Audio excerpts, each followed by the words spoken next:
Hi friends, some words of Torah for Parshat Miketz, and I hope you had a beautiful Hanukkah. We try to avoid conflicts in life, but sometimes despite our best efforts, the conflict comes looking for us. As in the case of Yosef and his brothers, family sometimes is the easiest stage for conflict. But conflict also arises between community members or complete strangers. In any such situation, it's important to always make sure that we're on the right side of the conflict. While it's rare for any person to be 100% right while the other is 100% wrong, we should strive to be honest with ourselves, ensure that we're right, and concede when we're wrong. But here's the thing, checking only once isn't enough. There are times when, at the beginning of the conflict, I may be in the right, and the other is clearly in the wrong. But then, over the course of several events and actions, my rightness may shift, as does the other's wrongness.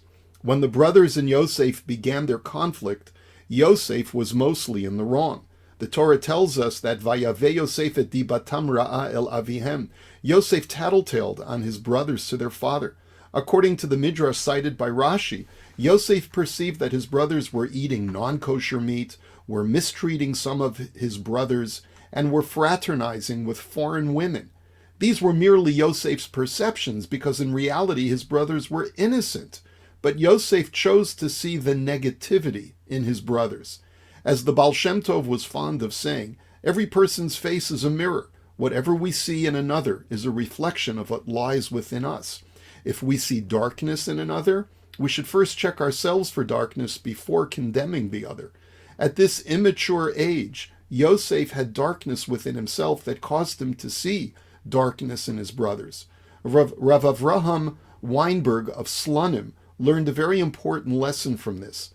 The brothers started on the moral high ground, and Yosef was in the wrong, seeing only bad in his brothers. But they overreacted by selling Yosef and treating him with absolute cruelty, and despite their justifiable arguments that Yosef was out to harm them, they shifted from being more in the right to now being in the wrong, even when we're right. But if we overreact and are overly harsh, we can easily shift to the side of wrong in an instant. In the meantime, Yosef's travails as a slave in Egypt began to affect him in a positive way.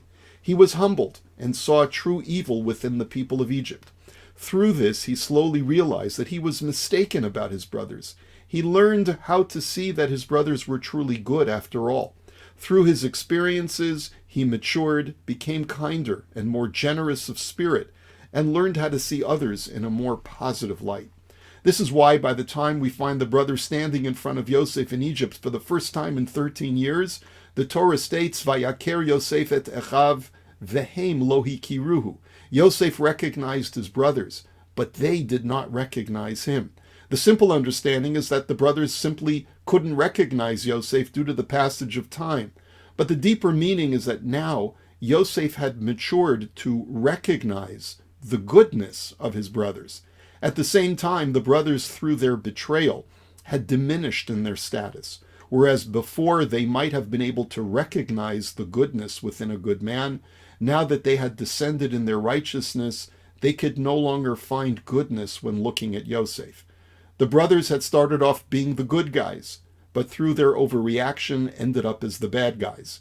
Yosef had started off as the bad guy, but through his struggles ended up as the good guy.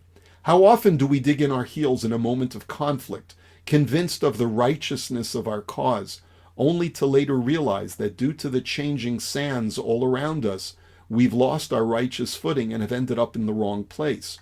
No matter how justified some Palestinians may have felt in the past over the rightness of their cause, any such rightness was completely erased on October the 7th.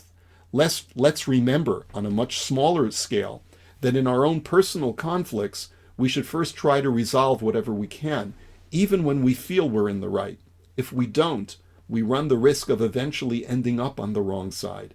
May our efforts at shalom, at peace, and repairing breaches within our people bring us to the ultimate redemption, dear friends. May we see it b'mheira b'yameinu, amen.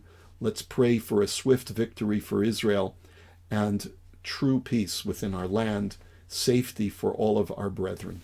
Wishing you a beautiful Shabbos, Shabbat Shalom.